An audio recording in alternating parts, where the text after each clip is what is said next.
This week on Inside the Headset, we are featuring Carroll High School head coach Alex Washington. Coach Washington highlights his experience transitioning from player to coach, shares lessons he learned while working as a graduate assistant, and discusses his methods on how he keeps his players accountable on and off the field. But first, a word from our community partner. When your parent has cancer and when you're going to bed at night and when you're in your room and you think that the world has left you alone, you are just out in the wilderness in this unknown disease that you can't explain because sometimes the doctors doesn't ever seem like they can explain it, and it just leaves you really confused sometimes. And Camp Custom is important because it makes you understand that not only is it okay to sometimes be confused, but it's okay to have fun and it's okay to cherish the good times that you have and understand that even though that there's darkness in our world and that there's cancer in our world, there's other people that are dealing with it that are going to help us to get through it. After camp, before camp, it's a big difference, a very big difference. There is no love that is like Camp Custom love because it is just so unique. There's no judgment, and you can come here and you can be yourself and you can talk to other people who have been through nearly exactly what you've been through. When I'm at Camp Custom, I'm the happiest person I've ever been that whole year. It's so much better than I would have ever expected. I didn't expect to feel like this just atmosphere of happiness and positivity, even though we're all fighting cancer, in our own way. Camp Magic is this feeling in your chest that you can't contain. It has to come out of you. It's just there. It's in you. All right. It's here. It's in your heart. It's really honestly not about cancer here. It's about loving each other and bringing each other out. This is a special place. It's home for me and other kids, so yeah.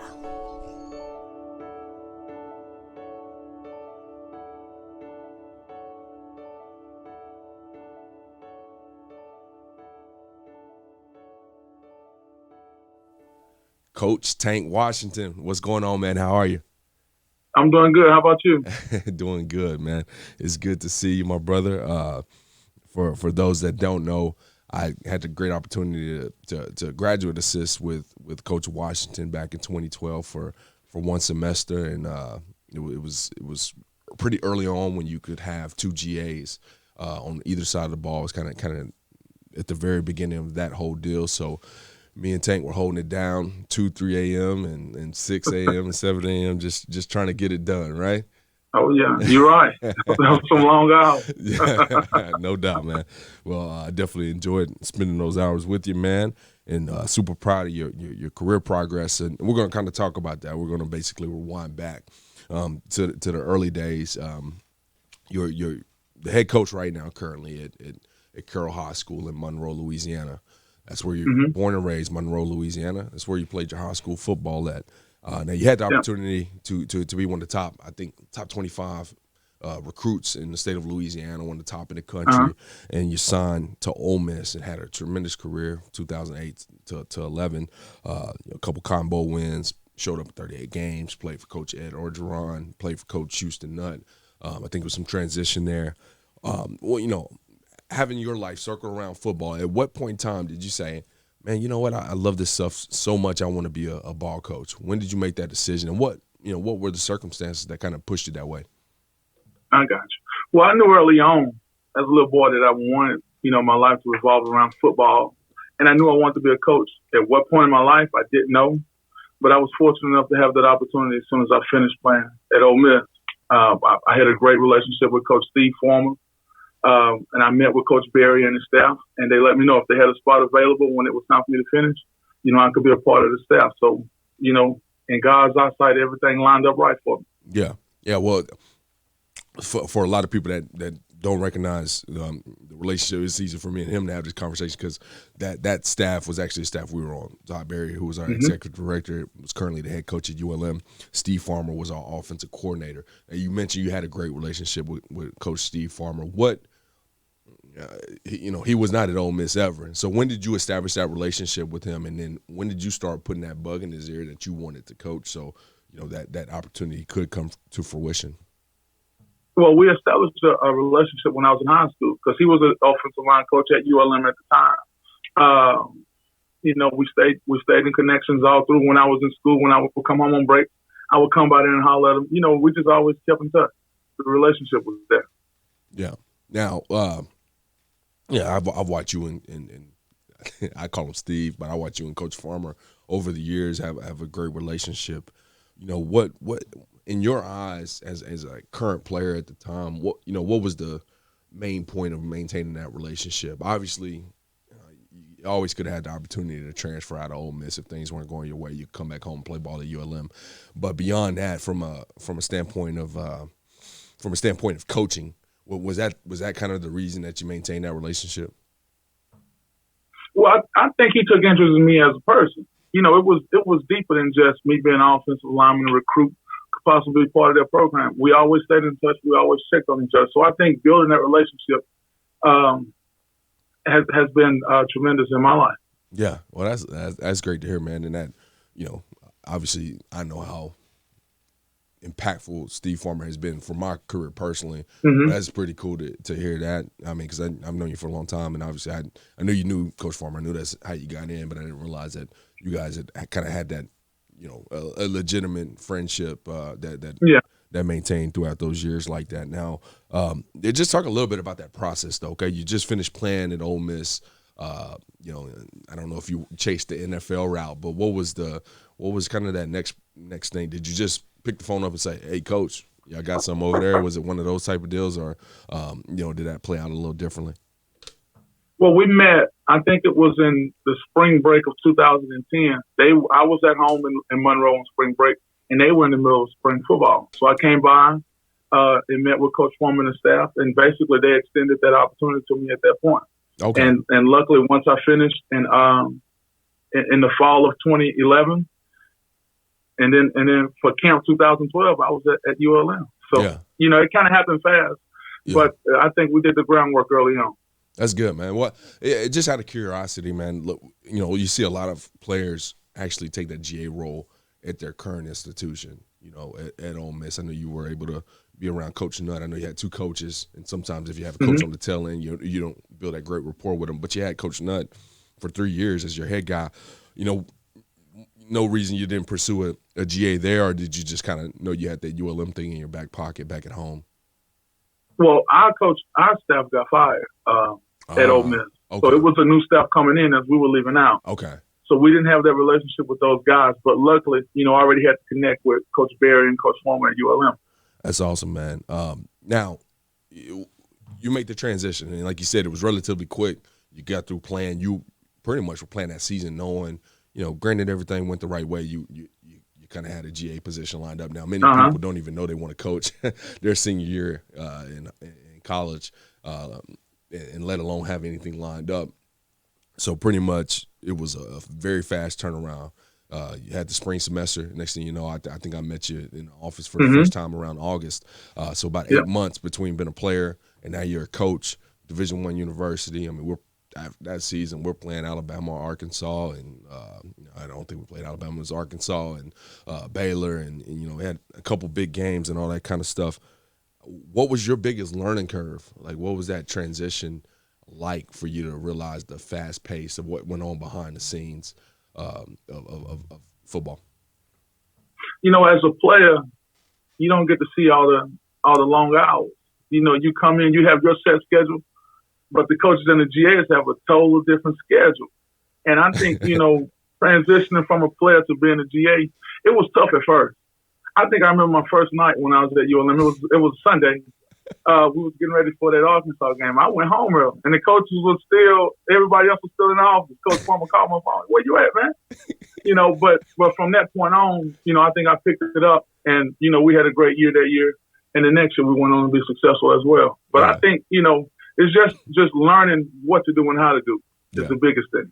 No doubt, no doubt. Yeah, it's funny because I kind of remember that. I think Coach Farmer came in and was like, "Where's Tank?" And I'm like, "Coach, you went home to lunch, you went home to take a nap or something like that." And you kind of realize that wasn't the not acceptable, I guess is probably the right term, but I know you end up making good use of Bronsheid's behind the scenes. For anybody listening to the podcast, he's our video guy here. He does an amazing job. He was our video guy when me and Tank were at ULM, and I think you made good use of his couch back there. Oh yeah, we slept on that couch so many days. Just for a little nap here and there while we were waiting for film to upload and things like that. So so just the biggest learning curve for anybody is just that adaptation to what the expectations are, and you know that was, you did a great job. You know, just me having some experience at the time made it very easy for, I think, for both of us to kind of work together. Me on the back end, you on some of that front end, D-line, O-line stuff. Now, so you've done 2 years there. Like you said, we had some success. Had a couple players all conference from the offensive line position. Your resume starting to build up. You're done though. You got to go find a full-time gig or another GA position. Just talk to us a little bit about that process, where you ended up, how you found the job, you know, et cetera. Just that process of being a young coach, not knowing too many people, now having to use other networks and all that good stuff. I got you. Well, I'm gonna tell you this. I thought it wasn't gonna be so hard for me to get a job. You know, with me being a former SEC player, me getting some GA knowledge on the D1 level, but I found myself looking for a job. You know, that spring semester, once I graduated from ULM, I didn't have anything, so I came back to Carroll, and I was a para for that spring semester. But over the summer, you know, I kept putting my resume out, you know, contacting guys that I knew and stuff like that. And luckily, I ran up on Livingstone College, Coach Darrell Williams. He gave me my first opportunity as a position coach over in Livingstone, and that's in Salisbury, North Carolina. It's a Division II school in the CIAA. I was there for 1 year, and I think I learned a lot with those guys. I learned why defenses do what they do, and we taught them why offenses do what they do. But we were also the equipment guys. we checked classes. It was so much stuff. It was a 5-man crew. It was Darrell Williams, me, Carl James, Rodney Huey, and Scotty Robinson. It was 5 of us, and we had to do everything. And I appreciate those days, because now, you know, I'm not blind. Some of the stuff that I had to do there, I still find myself doing now as a high school coach. So those days, they were real tremendous in my career. Absolutely, man. I kind of, it gives me goosebumps a little bit, because I think, you know, when you get these coaches on, you know, coaches that are head high school guys at good programs, or any program for that matter, you get these collegiate guys on that have had success in their career, and you always would like to think that, oh man, I'm a good coach because I was a great player at Ole Miss, or I'm a good player because I had this Division I GA opportunity, or, you know, it often comes down to these very small jobs where you find yourself lining the football field, doing laundry, you know, chasing kids down on campus, making sure they're getting to class. And it's these very small jobs where you just get to do so much crossover. Kind of prepares you a lot more for that job than even a GA position at a Division I university might. Would you like to expand a little bit on maybe some of the other duties that you guys were responsible for that, you know, help you be, you know, have the success that you're having there at Carroll? I got you. Well, as far as, you know, packing the bags for the bus, when we get in there, lining the field up. We even had one duty. We had a Bears den over at Livingstone, and it was an area for the honors kids. We had to run that during the day, and then around 1 or 2 o'clock, go over have the coaches meeting, get ready for practice. We had to run the intramural program, basketball, flag football. Like, we did it all over there. Wow. Yeah, running an intramural program, that's actually pretty interesting. I don't know if I've heard that one yet, especially outside of football. But yeah, that is always very humbling. Is now at Carroll, I'm sure you find yourself doing things like that. I'm sure you find yourself, you know, at duty to some capacity at the basketball games, having to make some type of appearance at the soccer games, and making sure the track programs have the buses prepared and all that kind of stuff. So, you know, just being able to have those opportunities really, really go a long way. Now, keep talking about Carroll. 2018, you were named the head coach at your alma mater, Carroll High School. This is about a decade before that, about 10 years before that, you know, you had just signed to go play at Ole Miss, and you were earning the nickname Tank. You know, you were just this really highly touted recruit just 10 years before that, and now you're getting named the head coach. How? And let me give a little bit more background here. I sat in the car with you whenever we ran over to lunch and ran over to, the middle of Monroe, and we hopped out the car and 3 guys ran up to you. Tank, what's up, bro? What's going on? How's it going? Yeah. And that's who you were in that community. I mean, everybody knew who you were.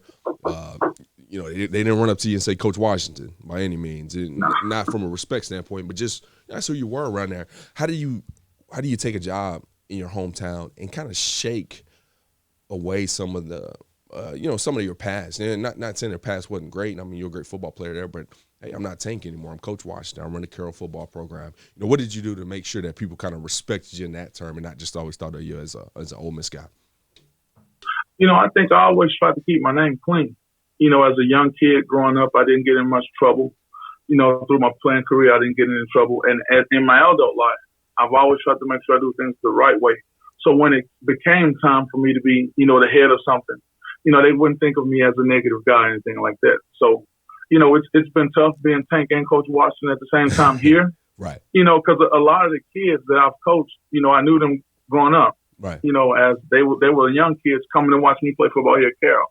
So, I've always tried to carry myself in a certain way to make sure, that wasn't being questioned. Right.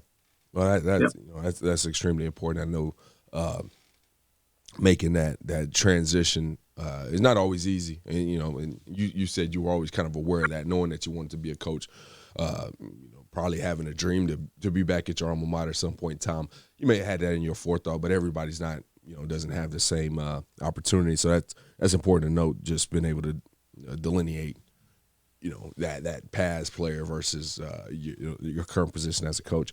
Now, I do want to ask a little bit about 2018. They made you have a board, everybody has some type of hiring process, all very similar, probably all very different at the same time. But, you have a group of people that get together and they say, who we getting, and they see the applications come in and they probably have a profile of what they're looking for. Now, just my tie to Monroe, my tie to you, I'm very familiar with who that pool of coaches were. And it's some guys that, heck, I went to their school for years and went and recruited over there around Northeast Louisiana. Some really, really highly touted coaches from around there, guys with some college experience, guys that coached a lot longer than you have probably even played football, to be honest with you. No offense. I mean, at this point in time in 2018, you've only been a coach for 6 years. And you got some other guys in there with 30-plus years of experience applying for this head job. How do you separate yourself as a young guy when you had that opportunity probably on that finalist standpoint and the guy that probably just walked out that room has been to the state championship, has sent guys to college, has ordered the buses, has ordered football jerseys. You were just getting your feet wet, you know what I mean, in the grand scheme of things. How did you separate yourself? I'm going to tell you this. My principal at the time was Mr. David Brightup. And also, a lot of people didn't know Mr. Brightup was my 7th grade assistant principal. And through that process of me getting the job, I told Mr. Brightup, man, I think I've been interviewing for this job since 2001. Wow. Because we basically, I come up through junior high with it. When we made the high school, he was our assistant principal there. So he know me. And, I think he felt, he could lead the program in good hands with me at the end of the day. No matter what the other guys brought to the table, their wins or losses or their experience, his ties to me, I think is what put me over the top of all those other guys. Because he knew he was getting a guy who was going to do stuff the right way. Absolutely. Absolutely, man. Well, that's, basically we do this podcast for coaches to basically listen to the journey of other people. And, if there's any tidbits that can help their career along the way, we love to kind of give them those educational pieces. And unfortunately, there's probably not many 7th graders listening to the podcast realizing that you never know who you're interviewing. But that just goes to show you, man, that, you just never know who's around you that's going to put yourself in position. And we had a guy on from University of Ohio, Brian Metz. He's their tight end coach there. He said something that was so awesome to me. He said, networking up and then also networking out. And I explained what that means to you and to our listeners, but basically he was saying we get so caught up in like I got to get to the convention. I got to go find Nick Saban. I got to go find Dabo Swinney. I got to find all these guys who currently are head football coaches at these universities. But sometimes you're sitting right next to the, in a room, as a GA. I mean, you're the football coach at Carroll now. It was probably good for me to make sure I was doing a great job around you and vice versa. Just always putting your best foot forward because you're always getting interviewed, just networking out, just making sure you're preparing yourself for that future. Now, I could have went a couple ways. Now, it sounds like the guy that hired you knew which way it was going to go, but I mean, since then, you've you got more than half of your team on honor roll, which I was in Monroe, and that was just a school you didn't spend. Carroll, no offense, was a school you just didn't spend that much time recruiting, just because you knew there was going to be some academic situations coming out of Carroll High School. The brand of football was good, certainly not great. But that's changed, man. I mean, you got kids graduating, you got kids taking care of business classroom. You had 2 playoff experiences. What have you attributed that success to, having that limited experience, having that 6 years of coaching experience before you took that head job? How have you been able to get these kids right in the classroom, get them right on the football field, taking them a couple rounds deep in the playoffs, fighting for the district championship in a very competitive league? I think holding them accountable at the end of the day. It's a standard that we want to be, and we're not going to give in. We're going to hold them accountable in the classroom, in the community and on the playing field. And I think that's what our school was missing, somebody that's going to hold everybody accountable at the end of the day. And that's my job. If I got to be the bad cop, I'm going to be the bad cop. But we're looking for results at the end of the day. But we always want our kids, when they leave Carroll High School, we want them to go out and be productive citizens. At the end of the day, that's what we're trying to produce here. Everybody would like to win a championship. Everybody would want to go be a D1 player. But the reality of it, that's not going to be everybody. But everybody can graduate from high school, and everybody can get a job. You can get there on time. You can carry out your responsibility. So that's what we're trying to create here. All right, so I'm gonna ask you kind of a tough question. It's going to be a very easy question, but it's a tough question. If I get 100 coaches on here, and I say, what are you trying to achieve at your program? Most of them are going to bring up accountability. What does accountability mean to you? I think it's kind of one of those very cliche things. And I'm really asking this question because, like I said, I've ran through I sat on the sidelines at a Carroll High School football game and watched guys not do their assignments, watch guys mouth off to coaches. I've seen all the crazy stuff in some of those games. What is accountability? How do you hold them accountable? What are you doing specifically, especially at an at-risk school like Monroe, like Carroll? I think at the end of the day, what we said when we're talking about accountability, and it comes back to being where you're supposed to be and doing what you're supposed to be doing. I can't be at football practice and my mind is at home. I can't be in the classroom and, and my mind is somewhere else. I got to be where I'm supposed to be, doing what I'm supposed to be doing, if I'm going to be productive. Now, if not, we're going to have some problems, and you're going to have to come see me. That's awesome, Coach. Well, just before we head off here, I'm extremely proud of you, man.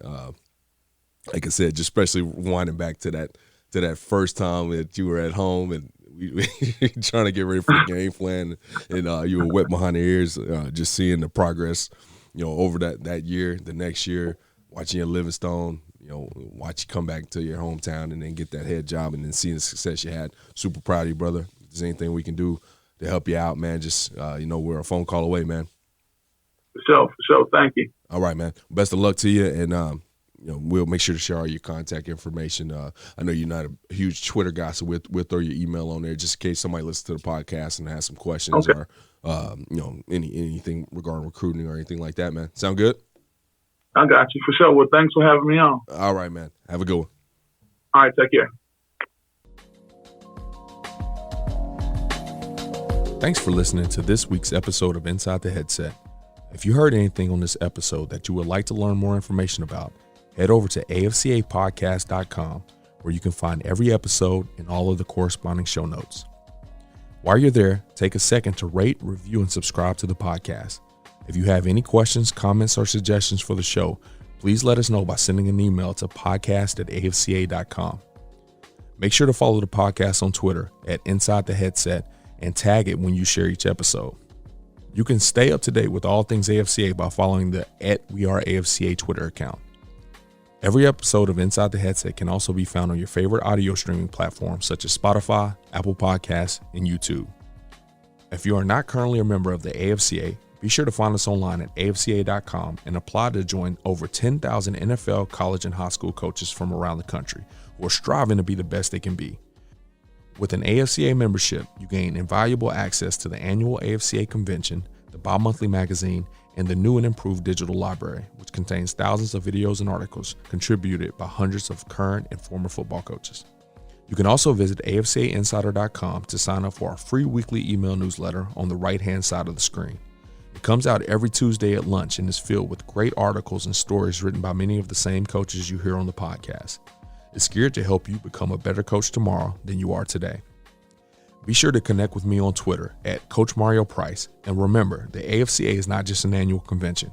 It is an association that continually promotes education, guidance, and networking. But it is also so much more than that. The AFCA is about celebrating the past and educating the future. It is about developing great coaches who will produce great teams and even better people. So invest in your skill set and impact today by engaging with the AFCA.